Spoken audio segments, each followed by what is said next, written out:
अस्सलाम वालेकुम, मैं हूं मैर तारिक। अच्छा जी, शुरुआत करते हैं एक बड़ी ही अहम खबर से। करप्शन इल्जामात में गिरफ्तार साबिक एडीसीआर सियालकोट इकबाल संगेड़ा रावलपिंडी पुलिस की हिरासत से फरार हो गए हैं।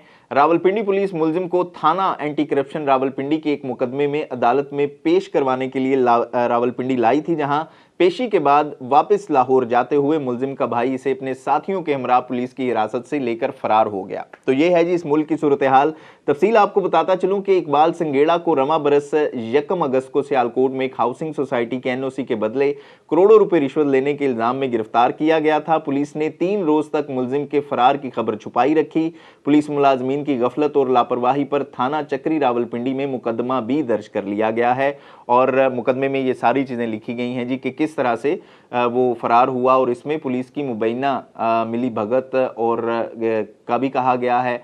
तो ये है जी सूरत हाल इस मुल्क में। ना कोई प्रेस कॉन्फ्रेंस, ना कोई ट्वीट, इसके ऊपर मुकम्मल खामोशी है। ख्वाजा आसिफ साहब जो कि ब्यूरोक्रेसी के मुतल्लिक बड़े ही दबंग बयानात देते हैं, इनकी तरफ से भी अभी तक कोई बयान सामने नहीं आया। और आपको ये भी बताता चलूं कि जब ये गिरफ्तार हुए थे अगस्त में, तो ये कहा जा रहा था जी कि इन्हें करप्शन के इल्जामात में मरीम नवाज की जानिब से गिरफ्तार करवाया गया है।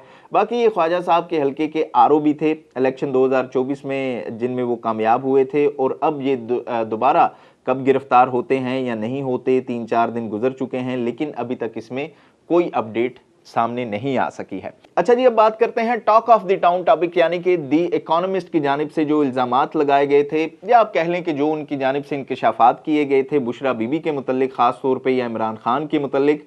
तो इसमें बड़ी अपडेट ये है कि बुशरा बीबी के मुतल्लिक जो इंकशाफात किए गए थे कसाई के हवाले से कि वो काला जादू करती हैं और सिरियाँ जो हैं वो छतों के ऊपर फेंकती हैं, या बकरे ज़िबा करके, या मरी हुई मुर्गियां जो हैं वो फेंकवाती थीं कब्रिस्तान में। तो इसमें जो द इकोनॉमिस्ट की जानिब से, खैर वो उनका नाम भी बुशरा ही था, जिन्होंने ये पाकिस्तान में रहकर इसके ऊपर तहकीक की या कॉलम लिखा द इकोनॉमिस्ट में, तो उन्होंने जिस कसाब का रेफरेंस दिया था इस तमाम तर तहरीर में, वो राना अजीम नाम है उसका, और वो सामने आया है, एक सोशल मीडिया का प्लेटफॉर्म है जिन्होंने उनका इंटरव्यू किया है।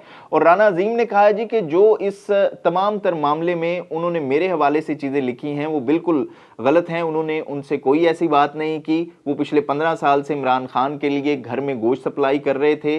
बुशरा बीबी के आने के बाद भी घर में कोई ऐसे मामलात नहीं देखे गए। और जो ये बातें हो रही हैं जी कि द इकोनॉमिस्ट में लिखा गया है कि वो सिरियाँ जो हैं वो छतों के ऊपर फेंकवाती थीं या कब्रिस्तानों में रोज़ फेंकवाती थीं, तो कसाब का ये कहना है राना अजीम का कि ऐसा कोई मामला नहीं है। वो अगर उनके घर जाके भी कोई जानवर ज़िबा करते थे तो वापसी के ऊपर वो खाल और सिरियाँ जो हैं वो वापस ले आते थे। और उनका ये भी कहना है कि इनकी जो बुशरा से मुलाकात है, यानी कि वो बुशरा जिसने ये कॉलम लिखा है, उनसे 3-4 दफ़ा मुलाकात हुई। वो इनकी इन शॉप के ऊपर आई थीं और यहाँ पर आकर उन्होंने उनसे 3-4 दफ़ा बात ज़रूर की, लेकिन उन्होंने हमेशा उनकी तमाम बातों की तरदीद की और वो बातों ही बातों में इन मामलात के ऊपर भी पूछती थीं कि क्या वो सिरियाँ जो हैं वो छतों के ऊपर फेंकी जाती थीं या कब्रिस्तानों में फेंकी जाती थीं या गोश्त इस तरह से कोई फेंका जाता था।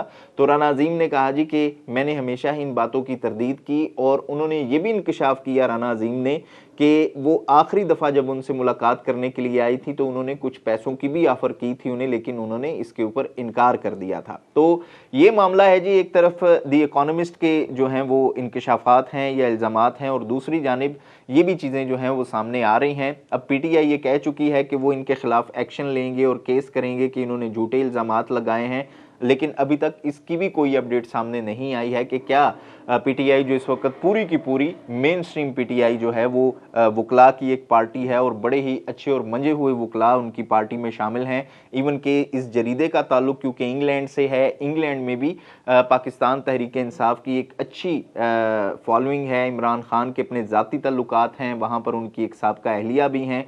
तो अगर वो इंग्लैंड में इस जरीदे के खिलाफ कोई एक्शन लेना चाहते हैं या इसके ऊपर कोई मुकदमा करना चाहते हैं तो मेरे ख्याल में उनके पास ऑप्शन खुले हैं, लेकिन अभी तक इस हवाले से कोई अपडेट सामने नहीं आई है। अच्छा जी, सोशल मीडिया के ऊपर आजकल पाकिस्तानी रैपर तलहा अंजुम के हवाले से एक नई बहस चल रही है। नेपाल में होने वाले एक कॉन्सर्ट में तला अंजुम की जानिब स्टेज के ऊपर भारतीय मदाह ने परचम फेंका भारत का, जो उन्होंने उठाकर लहरा दिया, जिसके बाद सोशल मीडिया पर इनके पाकिस्तानी मदाहों ने इन्हें खूब तनकीद का निशाना बनाया और इसके जवाब में उनका कहना था जी कि आर्टिस्ट की कोई सरहद नहीं होती और उन्होंने उनका मकसद जो है वो कोई सियासी बयानिए की तायद या मुखालफत करना नहीं था, बल्कि वो फ़न के ज़रिए सरहदों को आगे बढ़ाने वाले इत्तेहाद पर यकीन रखते हैं। उनके मुताबिक फनकार का काम तकसीम नहीं बल्कि लोगों को जोड़ना है और यही असूल वो अपने फ़न में बरकरार रखना चाहते हैं। इनके दिल में नफ़रत के लिए कोई जगह नहीं है और ना ही इनके फ़न की कोई सरहद है। उन्होंने कहा कि अगर भारतीय झंडे को लहराने से तनाज़े खड़ा हुआ है तो वो दोबारा भी ऐसा ही करेंगे और बगैर मीडिया की परवाह किए करेंगे। उर्दू रैप हमेशा से बेबाक रहा है। तो ये कहना था जी तला अंजुम का। ये सारी बातें ठीक हैं इनकी कि एक आर्टिस्ट को ऐसा ही होना चाहिए, लेकिन ये भी उनको ज़रूर लिखना चाहिए था जो कि भारत में पाकिस्तानी अदाकारों या सिंगर्स के हवाले से रवैया बरता जाता है कि उनकी फिल्म्स को बैन कर दिया जाता है। हानिया आमिर की फिल्म में भी हमने देखा कि भारत में बड़ा शोर शराबा हुआ, तो इन्हें ये चीज़ें भी मेंशन कर देनी चाहिए थी कि भारत में जो कुछ हो रहा है वो भी गलत है। बाकी हम जानते हैं जी कि आजकल सोशल मीडिया का दौर है। यूट्यूब पर तलहा के पाकिस्तान से ज़्यादा भारत में फैंस हैं और व्यूज़ भी हैं और व्यूज़ इसी वजह से आते हैं और ऑडियंस को खुश करने के लिए ये बयान ठीक है, लेकिन जहां सच बोलना पड़े तो वहां पूरा मेरे ख्याल में सच बोलना चाहिए। अच्छा जी, बात करते हैं अब इस्लामाबाद की। इलेक्शन कमीशन ने इस्लामाबाद में बल्दियाती इंतखाबात कराने के फैसले में कहा है कि इलेक्शन कमीशन मुकामी हुकूमतों के इंतखाबात के लिए सरकारी अफसरान, अदलिया या सरकारी अदारे से returning officer, deputy returning officer और असिस्टेंट रिटर्निंग ऑफिसर तैनात कर सकता है। इस्लामाबाद में आपको बताता चलूँ जी कि बल्दियाती हुकूमत की मियाद 14 फरवरी 2021 को मुकम्मल हुई थी। उसके बाद इलेक्शन जो है वो 120 दिन में करवाने थे, लेकिन अभी तक जो है वो वहाँ पर इलेक्शन नहीं हुए 2021 के बाद से अब तक। तो ये सूरत हाल है। पंजाब में भी बल्दियाती इलेक्शन ताख़ीर का शिकार हैं। वजह इसमें यही है कि हुक्मरान तबका नीचे तक इख्तियारात देने में अभी भी कन्फ्यूज़ है, क्योंकि अगर नाली गली की सड़क के इख्तियारात नीचे तक मुंतकिल हो गए तो फिर इनके पास डेवलपमेंट के नाम पर वोट लेने जो हैं वो उनमें मुश्किलात इनको हो सकती हैं। बाकी हमारे मुल्क में आज भी इन चीज़ों के नाम के ऊपर सियासत होती है। MNAs आज भी नालियां और गलियां बनवाने के ऊपर वोट लेते हैं। किसने लोगों के कितने लोग थाने कचहरी के मामलात से छुड़वाए। बाकी इलेक्शन कमीशन ने अपने गले से ढोल उतार दिया है, लेकिन फ़िलहाल की सूरत हाल में यही लग रहा है कि 28वीं तरमीम में कानून साजी के बाद ही बल्दियाती इंतखाबात की कोई सूरत हाल नज़र आ सकती है। इससे पहले इलेक्शन करवाने के मूड में हुकूमत नज़र नहीं आ रही। तो ये सूरत हाल है जी मुल्क में बल्दियाती इंतखाबात के हवाले से। इसको भी जैसे मैंने पहले कहा कि 28वीं तरमीम के साथ इसको जोड़ दिया गया है और 28वीं तरमीम कब आ रही है ये भी टॉक ऑफ द टाउन है। इस वक्त इस्लामाबाद में इसकी बाज़गश्त है। वज़ीर मुमलिकत कानून और इंसाफ बैरिस्टर अकील मलिक का इस हवाले से कहना है जी कि 2-4 महीने में अगली तरमीम आ जाएगी। NFC और 140A समेत तमाम दीगर इशूज़ पर बात होगी। बैरिस्टर अकील ने कहा कि 28वीं तरमीम को बजट से पहले ही तैयार करना है। 28वीं तरमीम का बजट से बराह रास्त ताल्लुक है। उनका कहना था कि बल्दियाती कानून से मुतल्लिक हमने बरमला बात करनी है। बल्दियाती कानून से मुतल्लिक तरामीम नागुज़ीर हैं। हुकूमत को मजबूत करना है। बल्दियाती इंतखाबात गैर जमाती नहीं होने चाहिए। MQM के साथ जो तय किया गया है वो बजट से पहले ही तय करना है। अच्छा जी, इसके अलावा ब्यूरोक्रेसी के मुतल्लिक भी अहम फैसले किए जा सकते हैं 28वीं तरमीम में। जिस तरह अदलिया के इख्तियारात को हमने देखा कि महदूद किया गया और पार्लियामेंट के सुपुर्द किया गया इन मामलात को, इसी तरह ब्यूरोक्रेसी के मुतल्लिक भी अहम फैसले और इनकी दोहरी शहरियत के हवाले से जो फैसले हैं वो इन तरमीम में किए जा सकते हैं।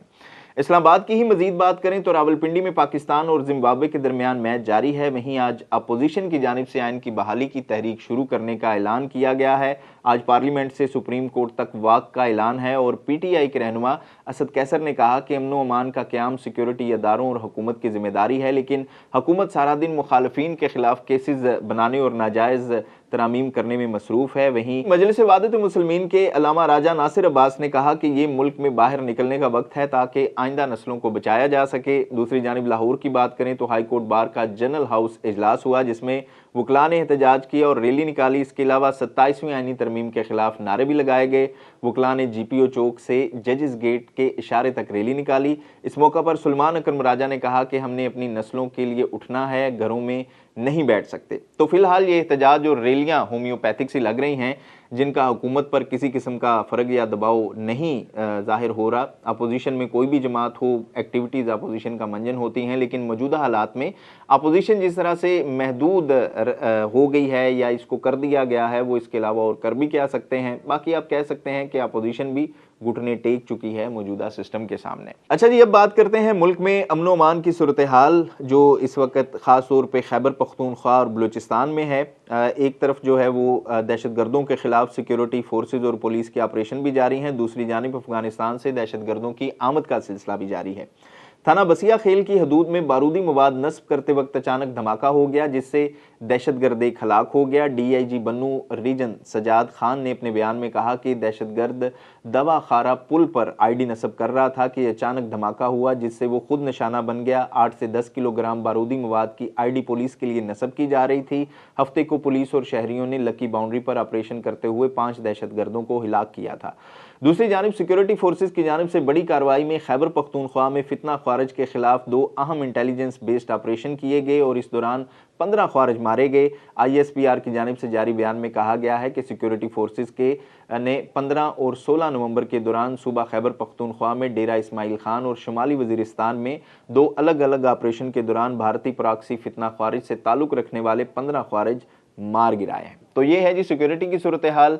अच्छा जी, एक अहम खबर PTA के हवाले से ये आ रही है कि जो सार्फिन इस वक्त मुल्क में गैर रजिस्टर्ड फोन इस्तेमाल कर रहे हैं उनके फोन्स जो हैं वो अब बंद कर दिए जाएंगे। खबर कुछ इस तरह से है जी कि मुल्क में हम जानते हैं कि बहुत सारे लोग ऐसे हैं जो कि गैर रजिस्टर्ड फोन इस्तेमाल कर रहे हैं। जाहिर है कि ये गैर रजिस्टर्ड फोन या जो PTA से रजिस्टर नहीं होते फ़ोन, जिनके टैक्स नहीं अदा किए जाते, जिनके कस्टम नहीं पे किए जाते, उनकी बहुत बड़ी तादाद है इस वक्त मुल्क में फ़ोन्स की जो कि लोग इस्तेमाल कर रहे हैं। ये सस्ते भी होते हैं और फिर इसके अलावा ये जो फ़ोन्स हैं ज़्यादातर लग्जरी फ़ोन्स होते हैं जिनमें आप कह लें कि आईफोन या सैमसंग के प्रीमियम फ़ोन्स जो हैं लोग इस्तेमाल करते हैं, जिनको बगैर PTA रजिस्टर्ड किए वो काफ़ी अरसे से इस्तेमाल कर रहे हैं। अब इस हवाले से ये खबर आ रही है जी कि जो गैर रजिस्टर्ड फ़ोन्स हैं वो किसी वक्त भी ब्लॉक किए जा सकते हैं PTA की जानिब से। अब इस हवाले से PTA कोई नई टेक्नोलॉजी लेके आ रही है कि एक बंदा जिसने मोबाइल के अंदर सिम ही नहीं डाली हुई तो वो किस तरह से ब्लॉक होगा। बाकी हम जानते हैं कि JV सिम्स और इस तरह की बहुत सारी और भी डिवाइसेस आ गई हैं कि आप फ़ोन को रजिस्टर करवाए बगैर फिर भी इस्तेमाल कर सकते हैं। तो जैसे जैसे हम जानते हैं कि कवानीन बदलते हैं तो इस तरह की टेक्नोलॉजीज़ जो हैं वो भी अपडेट होती रहती हैं और पिछले हमने देखा कि 5-6 सालों में इस तरह की जो टेक्नोलॉजीज़ हैं वो मार्केट में बहुत ज़्यादा आ चुकी हैं कि आप बगैर फ़ोन रजिस्टर्ड करवाए कोई डिवाइसेस इस्तेमाल करते हुए अनरजिस्टर्ड फ़ोन भी इस्तेमाल कर सकते हैं। तो आने वाले दिनों में हो सकता है इसके ऊपर भी कोई कानून साजी हो और PTA की जानिब से इस हवाले से भी कोई नई टेक्नोलॉजी मुतारिफ करवाई जा सकती है। तो ये थी जी आज की सूरत हाल। खबरों के बारे में अपनी राय का इजहार ज़रूर किया करें और हमारे इस चैनल को लाइक और सब्सक्राइब भी ज़रूर कर लें और बेल आइकन को भी ज़रूर प्रेस कर लीजिएगा ताकि आपके पास हर अपडेट जो है वो बर वक्त पहुँच सके। देखते रहिएगा न्यूज़ अलर्ट।